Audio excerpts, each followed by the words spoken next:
Hello, how are you? Amanda, Seint artist. We're going to play with some makeup. I am going to focus on one area. Can we guess what area that is? I wanted to address a defined cheek. One of the things that I was asked the other day was, I really like the way you can see your cheek color, your contour, and your highlight color. How do you do that? Mine's not doing that. Okay, I want to show you. I want to show you how I do it, and it's with all the usual suspects. Here they are. I'm going to be using Hollywood as my cheek, but I am going to tone it up with saffron. I like using so I have redness. Using saffron on its own can sometimes pull my redness through. So using it with a lighter toned cheek color helps. And so I'm going to show how I can make a bolder cheek using lighter tones, but still getting that definition, because you don't have to go dark and use indigo and Astoria. You can use light colors like henna, olive, ash, any of those colors. So I'm going to show how I create a defined cheek with the usual suspects. So first things first, I am going to color correct. I like showing this color correction with this because I am using pinker tones. I like to show how with my discoloration, I can do all of this without it pulling through like crazy. So one of the first things that I do is I'm going to use my Aspen contour here to put on my brush, and I am going to feather this over my redness, and you'll see how you can still see the spots, but it tones the redness down. So I'm just going over the areas where I'm seeing redness, and I'm just using this light contour that has a gray tone to it. I used the snot out of it. So I didn't say a bad word. All right, so I'm using this to just tone down the redness. I'm color correcting, I'm not color covering. I'm correcting, so now all that redness is really toned down. Okay, here's the next part that I do. I'm gonna go over with my main highlight. So I'm gonna go to my 3D brush. I like this dense end. If you have the blush and bronzer brush, use the short end. I'm gonna go into my main highlight and I'm gonna stamp in, and over that redness right here, I'm gonna steeple over it. I'm gonna come down, grab some more, and I'm gonna go right here, and I'm gonna make sure I get my full coverage on this lower part of my jaw, because right here, I don't put contour or blush or any, it'd look weird if I did. And so I'm putting my full coverage right there, and I'm moving this in to the creases of my smile and of my nose. I don't apply the cream there. It can cause cakiness, heaviness, texture. And so I steeple it here and I move it over. And I'm doing the same thing here where I'm just blending. I have brightening right here, and I'm just bringing it together and blending them together. But right here, I do a fuller coverage because this is the only color that's gonna go here. Okay, and then I'll steeple up and go over any discoloration I have, just a smidge. Because everything in here is foundational coverage, but when you're covering spots, sometimes you do need to tone them down a little bit with your main highlight. That's okay. I also want you to remember, if you're using lighter colors like henna, which is what I'm using today, two things. Henna can come very dense. I think it's because of the pigmentation with it. I use my finger to apply it. You can apply it with the brush, but you'll get more product because you can always blend this down. And so I apply it with my finger because the warmth of my finger will cream this up. And I want you to remember, this is also buildable. So remember, if you put it on, you're like, this isn't showing, build.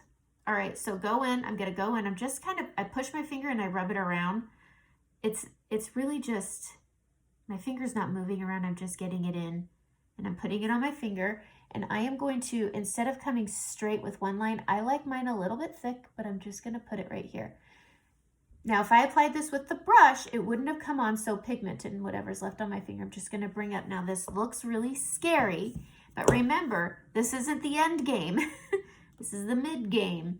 All right, so I'm gonna put a little more on to my jawline. So I'm picking it up and I'm going in front of my earlobe and down my jaw.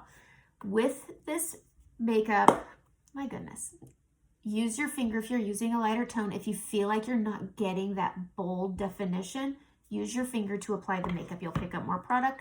The warmth of your skin, having this sit on my skin for a little while is also really nice because my skin on my face is also warm. So I'm able to let this warm up. It makes everything a little more blendable. If you have dry skin, this is another really great tip. So I'm going to go over here. I'm going to push up on this jaw. I do this first, otherwise I'll forget. It's happened a number of times.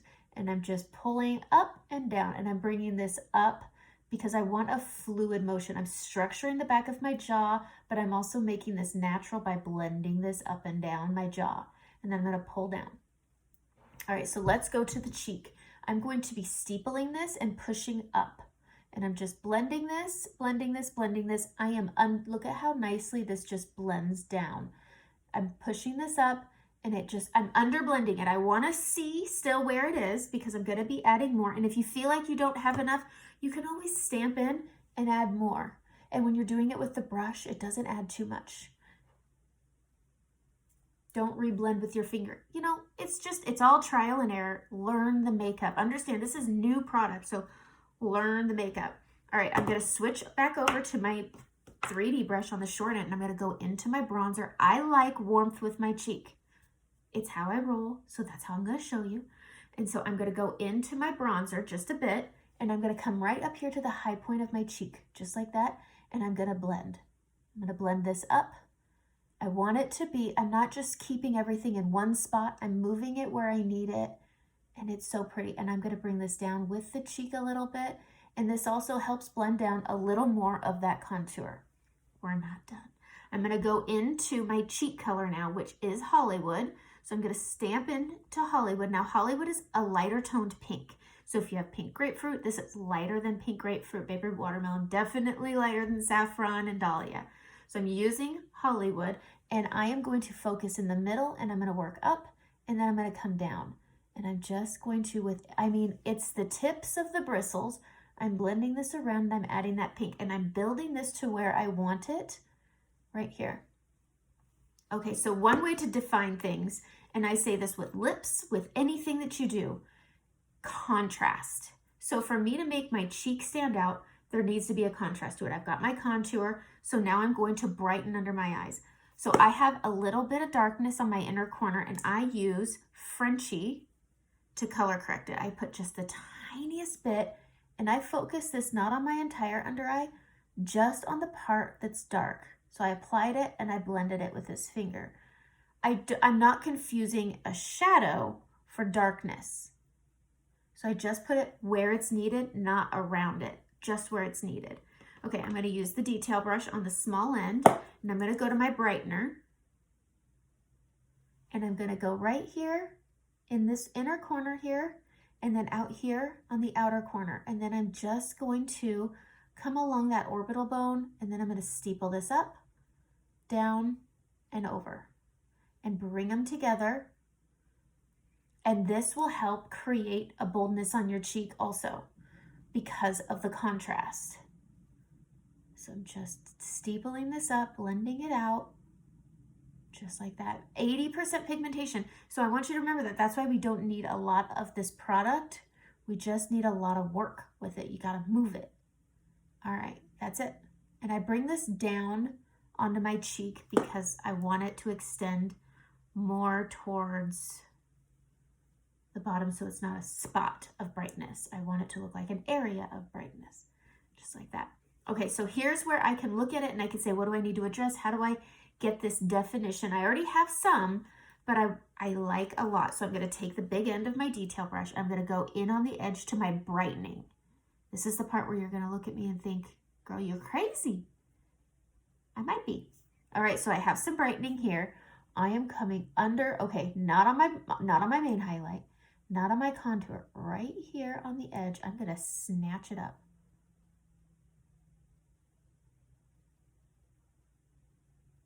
Right like that. Okay? And then I'm going to blend it down. Pull it down just a little bit, and it gives, you see that? You see that contour, brightening, main highlight definition? You can bring it up here, just like that. And that's how you get that nice, bold, stacked look. At this point, this is where I look and I say, what do I want? What do I want to do? You can come over here and define it a little more if you want to. It's a very light amount. Remember, it's high pigmentation, so I'm using a brightener that's lighter than my skin tone. So it's going to look like I just put a ton of makeup on. It's just a lighter color. Okay, I like a bold cheek. We know that. So I'm going to go in with my blush and bronzer brush. I'm going into Saffron. It's this hot pink color here. And I'm just going to feather this over and put a little bit, you can barely see it on, but it's a highly pigmented color. And I'm going to come right here at the bottom of the apple of my cheek. And I'm going to build this up. Look at that. And it just gives you that nice definition right here. Just like that. I'm going to take it to this fluffy end. And I'm going to give it a little blendy poo. And you can just build your cheek up. I like having that Hollywood because I have that redness. Frenchie, Hollywood, both of those you can stack with a bold pink and it won't pull that pink through, that undertone. Like I have red spots. I don't have rosacea, I have red spots. So you don't want a cluster of spots pulling through. And that's why I use either Frenchie or Hollywood to kind of create a barrier and help tone those down. And then I can go in with my bright color that I like so much, and I don't have to worry about those spots showing through. But that's how I do a defined cheek and still have my redness combated, and I still have that definition that I like. Okay, so then I'm gonna go in with my powder because I do like a little bit of a matte finish because there's certain areas where I get really shiny. So I'm going in with the fluffy end, I'm adding a little bit of powder. I'm going to put some here and here because I get very shiny here, and then work it out. Work it out. I'm going to do the same thing on my forehead because I get super shiny on my forehead. I'll still have that dewy glow at the end, but I get shiny.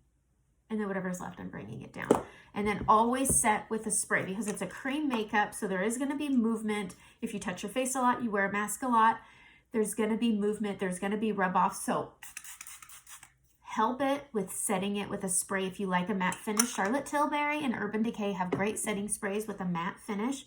I like a little dewiness, so I'm using Seint, which is a great setting powder. But if you have really oily skin, definitely Urban Decay or Charlotte Tilbury. All right, so that's how I'm trying to make this look like it's on purpose.